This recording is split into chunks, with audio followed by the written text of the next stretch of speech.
करने के लिए हमारी वेबसाइट, फेसबुक, ट्विटर पर भी लॉगिन कर सकते हैं।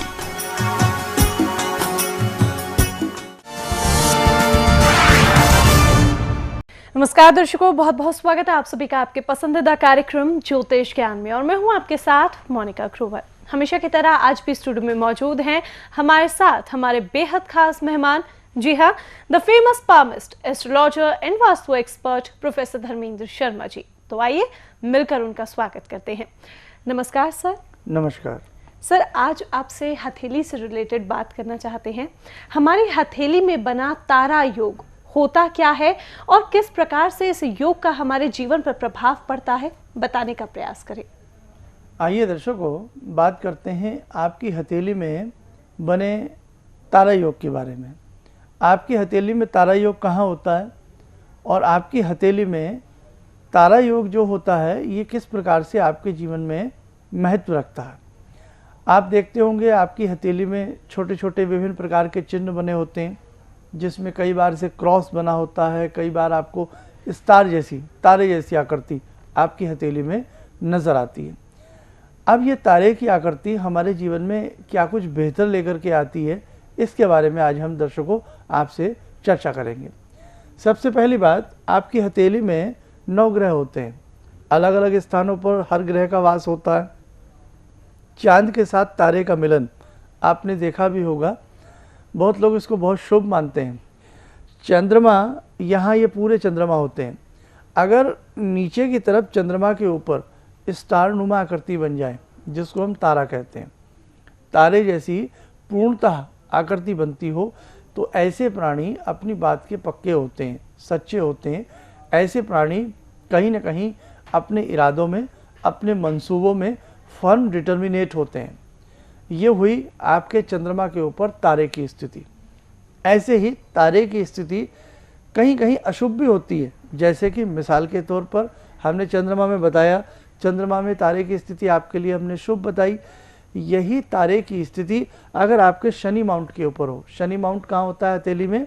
शनि पर्वत आपकी मध्यमा उंगली, सबसे बड़ी उंगली, बड़ी उंगली के नीचे जो गद्दीनुमा क्षेत्र होता है, इसको हम शनि क्षेत्र कहते हैं, इसको हम शनि पर्वत कहते हैं।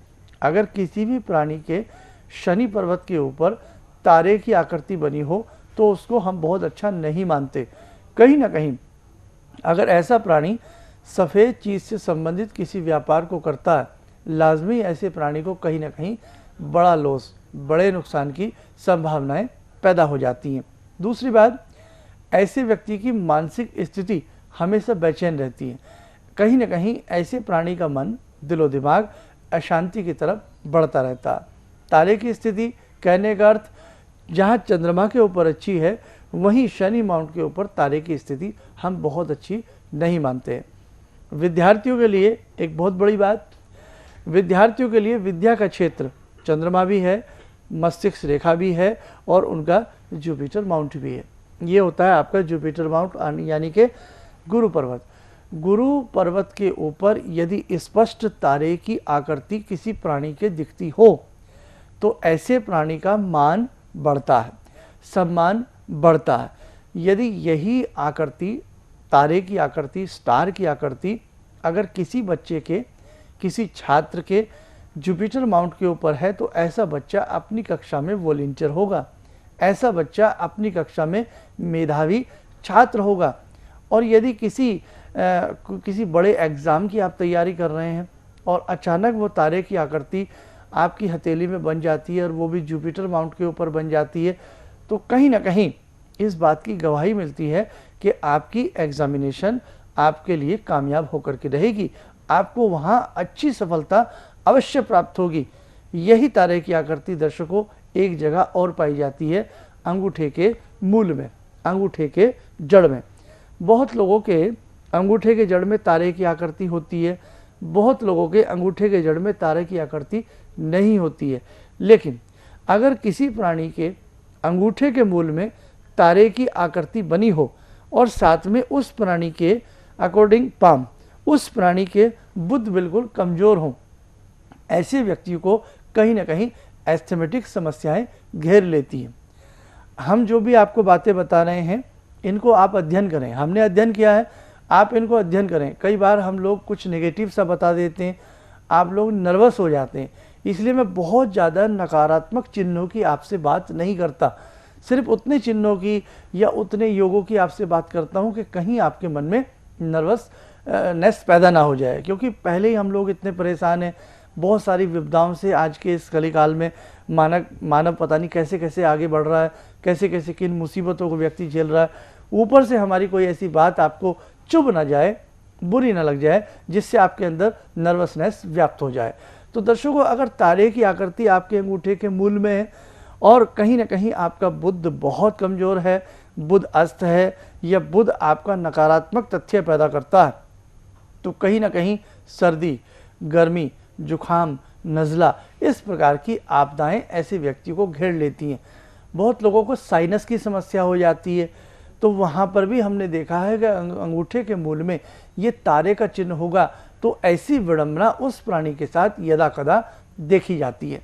दर्शकों, एक बात बताएं, अगर तारे की आकृति कहीं आपको लगता है कि आपके लिए अशुभ है, ये तो मैंने तो कुछ चुनिंदा योगों के बारे में आपको बताया, आपकी इंडेक्स फिंगर में तारे की आकृति हो, मध्यमा उंगली में तारे की आकृति हो, और कई बार आपको लगता है कि जब से ये तारे की आकृति मेरी हथेली में आई है तो मुझे कहीं ना कहीं लॉस हो रहा है। आप किसी भी क्षेत्र से संबंध क्यों ना रखते हो, तो वहाँ एक आपको उपाय ज़रूर बताऊँगा मैं। वहाँ आप क्या करें, बहुत शानदार सा वहाँ पर आप जैसे डायमंड कटिंग का एक दाना आता है, जिसको हम बहुत लोग सफ़ेद जरकोन कहते हैं, या आप ये कह दीजिएगा सेमी डायमंड। तो उस वक्त में आप ऐसी कोई भी छोटा सा रत्न ले लें, बहुत छोटा सा, बहुत महंगा नहीं लेना है, 150 रुपये का रत्न लेकर के चांदी में उसको मढ़वा लें, और चांदी में ताबीज़ में उसको मढ़वाएं, यानी कि किसी भी चांदी के छल्ले आदि में मढ़वा करके आप उसको कुछ दिन के लिए शुक्रवार के दिन गले में धारण करें। रोज़ नहीं कर सकते तो 11 शुक्रवार गले में धारण करने से ये तारे का दोष मिट जाता है। सेकेंडली, एक उपाय और बता देते हैं, जब जब फुल मून होता है, यानी कि पूर्णिमा की रात्रि आती है, तो पूर्णिमा की रात्रि में तारों के नीचे कोई सफ़ेद चीज़ रख दें, भोज्य पदार्थ, लाइक आप कोई भी खाने पीने की मिठाई रख सकते हैं, कोई भी ऐसी चीज़ रख सकते हैं, और वो पूरी रात वो मिठाई वहीं पर रखी रहे तारों की छाँव में। अगले दिन आप उसको या तो बांट दें, मतलब आप अच्छे मन से बांटें, अच्छे से उसको ढाँप करके ढक करके रखें, उसमें मक्खी मच्छर नहीं जाना चाहिए। जो हम अपने लिए खाना पसंद करते हैं वही हम दूसरों के लिए हमेशा देने का प्रयास करें। तो आप क्या करें, उसको रात भर ढक करके रखें, और वो सफ़ेद जो आपने मिठाई रखी है, कोई भी चीज़ रखी है, अगले दिन उसको बांट दें। अगर आपको लगता है कि बांटना संभव नहीं है तो जल प्रवाह कर दें। क्यों? जल भी चंद्रमा के होते हैं, चंद्रमा के सूचक होते हैं। इन 2-3 उपायों में से जो आपको अच्छा लगे आप करिएगा। और लास्ट उपाय, तारे के बुरे योग को दूर करने के लिए केवल सोमवार के दिन जहाँ तारे की आकृति बनी हो वहाँ सफ़ेद चंदन का तिलक कर लिया करें। एग्जाम्पल के तौर पर, अगर आपके अंगूठे के मूल में तारे की आकृति बनी है, इंडेक्स फिंगर में कहीं तारे की आकृति बनी है, तो क्या करें, सफ़ेद चंदन लें और उसको वहाँ पर तिलक कर दिया करें सोमवार के दिन। 11 सोमवार सफ़ेद रंग का तिलक करने से भी तारे की आकृति का जो कुप्रभाव होता है वो हमेशा हमेशा के लिए दर्शकों नष्ट हो जाता है। जी, तो दर्शकों, अभी शर्मा जी से हमने तारा योग के बारे में पूर्ण जानकारी प्राप्त की। ऐसे ही ज्ञान से परिपूर्ण बातें जानने के लिए आप रोजाना हमारा ये कार्यक्रम देखें। रही व्यक्तिगत तौर पर आपकी समस्याओं के समाधान की बात, तो उसके लिए आप पर्सनल अपॉइंटमेंट ले सकते हैं, या फिर आप कहीं दूर दराज रहते हैं, किसी कारणवश आपका शर्मा जी से मुलाकात कर पाना संभव नहीं हो पा रहा है, तो ऐसे में आप कॉल अपॉइंटमेंट ले लीजिएगा। संस्थान में संपर्क साधने का समय रहेगा सुबह 10 से शाम 6 बजे के बीच। अब चलने की दीजिए इजाजत। नमस्कार। आपने कहा कि शरीर में कोई परेशानी हो, दैहिक दैविक भौतिक तापा, राम राज नहीं काहू व्यापा। इसके बाद मैंने उसका जप शुरू किया और धीरे धीरे मेरे को अच्छा लगने लगा। और मैंने कहा कि अब पंडित जी से कैसे जुड़ूं, क्या जुड़ूं, तो मैंने कहा कैसे करूं। मैं बोली ईश्वर अगर सही है, माँ भगवती की मेरे पर कृपा है, तो ज़रूर मेरा कोई ना कोई रास्ता निकलेगा। तो ये सारी चीज़ें मेरे को ईश्वर की कृपा से आपका साथ मिला और मेरे अंदर की श्रद्धा थी जो मैं आपसे जुड़ी सनातन धर्म के प्रति, और हमने जहाँ जन्म लिया है उस धरती के ऋण को हमको अदा करना है, इसलिए आपके चरणों में मैं मैंने एक रात स्वप्न में अपने आप को विधवा रूप में देखा, तो मैं बहुत डर गई कि मेरा आज क्या होगा। तो आपके द्वारा बताया गया कि जिस दिन अपनी बुरा स्वप्न देखो उस दिन ओम नमः शिवाय का जाप करते रहो। तो मैं दिन भर अपना ओम नमः शिवाय का जाप, ओम त्र्यंबकम यजामहे, ये वाला जाप करती रहे, महामृत्युंजय। उस दिन मेरे हस्बैंड का इतना भयंकर एक्सीडेंट हुआ लेकिन उनको खरोच भी नहीं आई। और मैं मनी आपको अपना गुरु मानती हूँ, मैं और अपने पति हम दोनों आपको अपना गुरु मानते हैं। हमारा पता है शुभ लाभ ज्योतिष research Kendra, C3 ground floor, Ashoka Niketan, near Yojana Vihar, Delhi 92। Website www.prof.dharmendrasharma.in, Facebook PROF Dharmendra Sharma, Twitter @PROF Dharmendra, WhatsApp number 09811145934। आप शर्मा जी के अनेकों कार्यक्रम YouTube पर भी देख सकते हैं। टाइप करें PROF धर्मेंद्र शर्मा।